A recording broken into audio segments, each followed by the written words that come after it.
So as you heard, I'm from South Africa, I'm Nicky CREUX, and I'm going to tell you a little bit about the work we've been doing on understanding how environmental factors influence flowering, pollination, and seed development. So when we talk about pollination or cross-pollination, it's really all about timing and balance. So from a plant perspective, you need a fertile pollen and receptive stigma at the same time. And quite often this has to happen in different flowers and even different plants. And it needs to be coordinated with the activity of a selected pollinator. To make things a little bit more interesting, environmental factors like wind, humidity, temperature, and light can influence both plant and pollinator activity. So we all know that extreme weather events or extreme temperatures can have influenced pollination. If it's too hot, you get reduced pollen quality and quantity, failure for pollen crystal interactions, female gametophyte degeneration. If it's too cold, you get poor pollen germination, pollen shoot growth rates, and reduced rates. So many of these factors can influence pollination. And so for this reason, plants have developed or evolved a number of mechanisms to maintain their floral temperature. This can be flower shape or position, flower orientation or reorientation of the flowers, and opening and closing of the flowers. And reorientation of flowers and opening and closure are often regulated by the plant's internal circadian rhythms. So circadian rhythms are really important for your plant-pollinator interaction, because not only is it important what the plant's clock is doing, but also what the pollinator's clock is doing. So what is an internal circadian clock? Well, in its basic form, it has three main components: an input, a central oscillator, and an output. Now, inputs tend to be things that are external cues, such as light or temperature, and then they act on the internal mechanisms, which are molecular networks, that to time them, to ensure that the rhythms are aligned with your day-night cycles. And then your central oscillator will then act on downstream outputs, and these can be physiological, such as leaf movement, flower opening, or molecular, such as gene expression. So, circadian clock has been linked to many different flowering traits. Even as early as in Linnaeus' day, he noted how precise the timing of flower opening and closing is. And he proposed that if you planted the right plants in your garden, if you took a stroll through the garden, you could tell time by looking to see which flowers were open. Since then, we've found that circadian clocks regulate the plant's ability to determine when to flower, and also at what time of day to release their volatiles. So what do we know about these processes in sunflower? Well, most of us in the room probably know that sunflowers can track the sun from east to west during the day in a mechanism known as heliotropism. But one of the really interesting things is at night, in the absence of any other light cues, the sunflower plants can reorientate back to the east in anticipation for the following dawn. And that was one of the first clues that the clock may be regulating this process in sunflowers.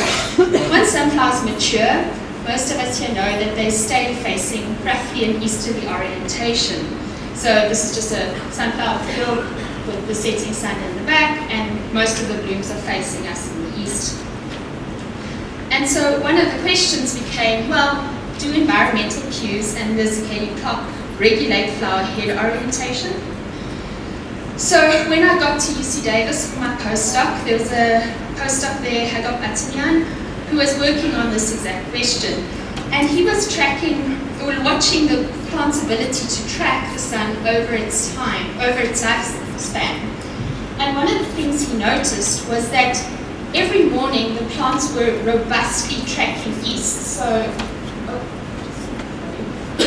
you can see each time they go straight back to the same position in the east. But as they age, they lose the ability to track west. And so eventually they face east. And he wondered if this circadian clock could be controlling or gating this response. So he did a neat little experiment. We placed plants in front of a light at different times of day. And what he found was that in the early morning hours, the plants bent much more robustly towards the light than they did in the afternoon hours. And so this indicated that the circadian clock was gating the stem's response to light to the morning hours and was likely what was causing this final easterly orientation. So then the question became, why east? Why does it matter which direction the sunflower faces? And that's kind of where my postdoc began at UC Davis. So I went into the field, I planted plants in pots. Once they finished tracking, I turned half of them to face west. And then I measured, counted the number of insect visits on east and west. I did time-lapse photography of floret maturation. I also dissected florets and harvest, and also did some heating experiments in the field. And I monitored temperature across all of the different experiments. And one of the first things we found was that east-facing plants received many more insect visits earlier in the day than west-facing plants. And this was linked to the temperature changes on the heads. So east-facing plants were warmer than west, which makes sense, they're facing the rising sun. So we mimicked the temperature changes on a west-facing plant by artificially heating it and counted insect visits again. And we saw an increase in insect visits related to the temperature change when we heated a west-facing plant, suggesting that head orientation is regulating the temperature of the heads, which is coordinating insect visits.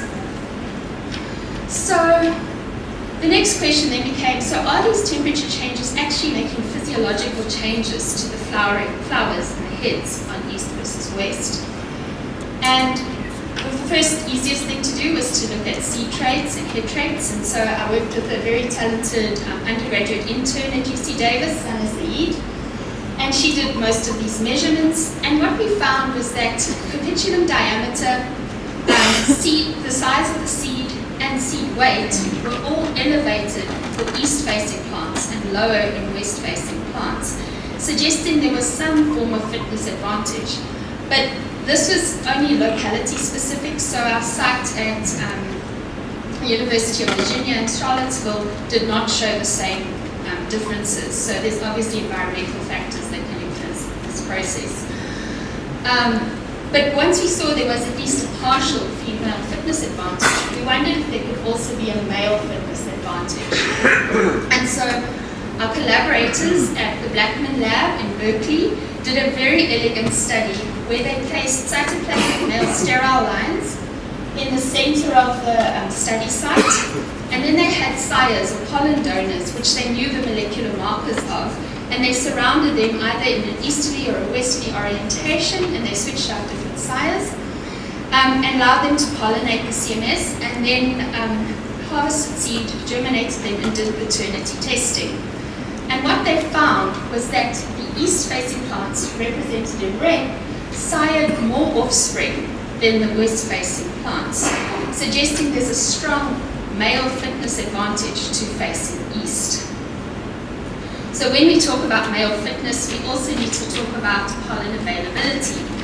So I went back into the field, and on east, west, and west heated plants, I imaged them every 15 minutes. And then we counted the number of florets in each image that showed pollen presentation. And in the quantification, we saw in the red that east-facing plants had their pollen emerge earlier in the day compared to the blue west-facing plants. And when we heated a west-facing plant, the timing of pollen advanced to earlier. So there's a link between temperature and timing of pollen presentation. So then we wondered, well, how does that work? What is the mechanism behind this pollen presentation? And so we had to think a bit about how pollen presents in a floret. So at the beginning of the day, the corolla houses the anther cylinder, which sits on top of the anther filaments. When the corolla opens, the anther filaments will elongate, pushing the anthers up on top of the corolla. And the pollen is emitted into the center of the cylinder. Then slowly, the style and stigma elongate through through the middle of the cylinder, pushing the pollen out of the top in kind of a plunger-like mechanism. And then only the next day does the stigma open, is receptive to pollen. And so we wondered how, if temperature was regulating this process. So back in our field, we harvested styles every 15 minutes from east, west, and west heated plants and measured their length over time. And what we saw was that east and west facing plants had a faster rate of style elongation than the east and west heated, than the west facing plants. And so we did a chamber experiment to confirm this, where all things were equal except for temperature. And we again saw more rapid style elongation and earlier pollen presentation, suggesting that saying that temperature is regulating this mechanism. Interestingly, when we measured the rate of anther emergence out of the corolla, we didn't see much difference between the three treatments, suggesting that anther filament elongation and style elongation are actually regulated by different environmental cues. So then you start wondering, well, if they're regulated by different external environmental cues, what's coordinating this process? And so one of the obvious answers is the circadian clock. And we know that light seems to play a role in anther filament elongation because in 2000, Memela et al.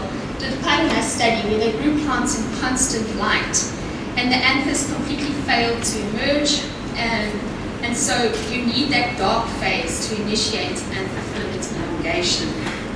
So after I left Davis, Carine Marshall took over the project from me, and she started looking into how is the clock coordinating floret development. So it's an interesting story because florets are arranged in a continuous developmental series, spiraling from the center out. However, when they actually mature and flower, they're grouped together in these pseudo-whorls or rings of florets that are marginally different ages. So how does the head coordinate those processes? Oh, I can show you a video of, and so these processes are highly coordinated. Every day the buds will swell, when the lights come on, anthers emerge, and the pollen emerges. And this is an incredibly well-timed process, suggesting that the clock must be playing a role at some point. So when you want to do clock experiments, one of the things you would first do is put the plants in a constant environment where they have no external changes in light or temperature or humidity. So Carine Marshall did this, and then you look to see if your rhythm is maintained. And indeed, you see that there's still this incredibly coordinated functioning of the florets over time without any external cues. So she did constant dark and constant 25 degrees Celsius. And when she quantified it, you could see the ovary swell, the stamen emerge, and the start of styles are incredibly well timed, even in the absence of any other cues, suggesting a link to the circadian clock. And she's following up on this and actually just submitted a manuscript to eLife, so watch the space, I guess. So then my team, when I started at the University of Pretoria as a senior lecturer, we wondered, okay, so if light and temperature regulate and influence floret maturation so deeply, what happens in extreme weather conditions, like in a heat wave? How might this change these flowering mechanisms? So I had our first MSc student, Uyabongeka Memela. She went into the field and she artificially heated the set of plants. Everyone was facing east this time, which was just about elevated temperature. And we heated them to about 10 degrees above the the normal temperature of the heads. And then we measured several traits. So again, we saw the earlier pollen presentation. And then she saw that as time progressed, obviously the pollen lost viability and on the heated conditions, and also the stigmas lost receptivity.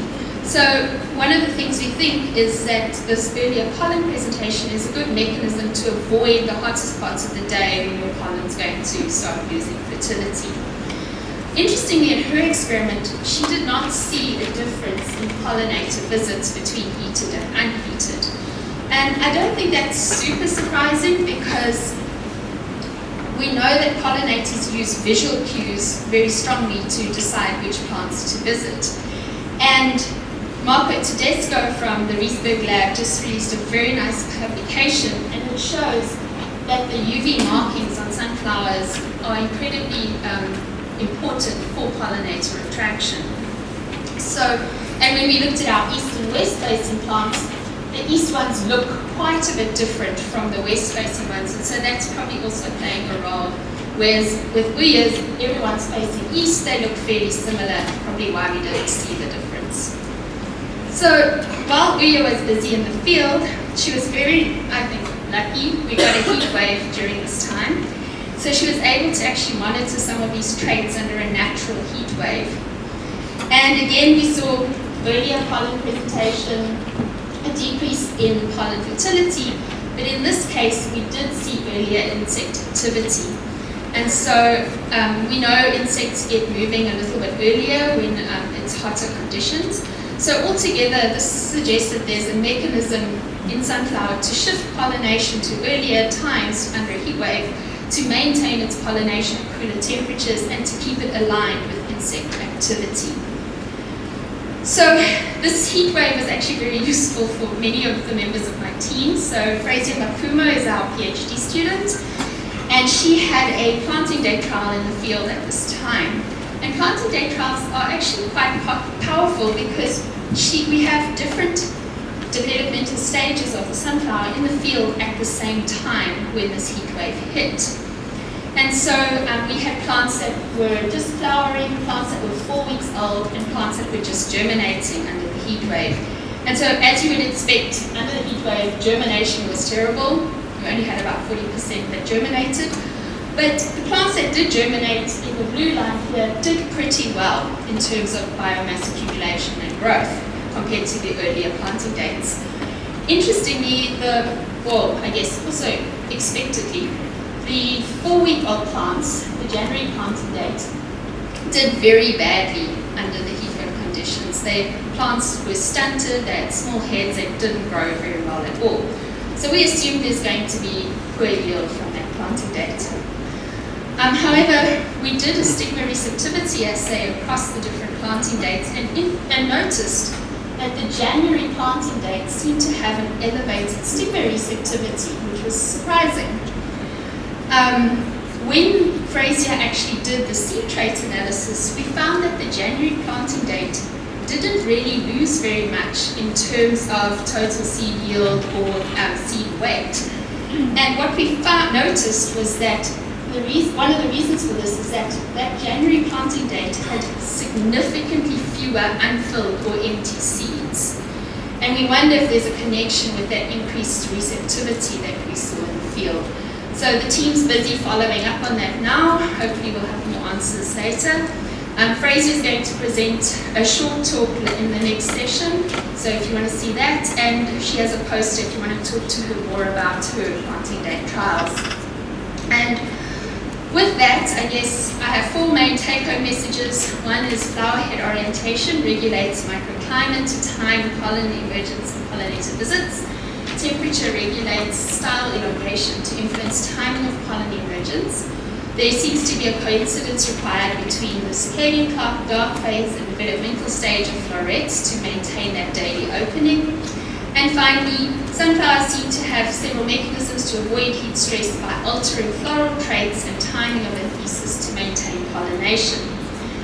And with that, there's always a village of people you need to thank in these projects and studies. So first I need to thank the Harmer Lab for hosting me while I was a postdoc at UC Davis.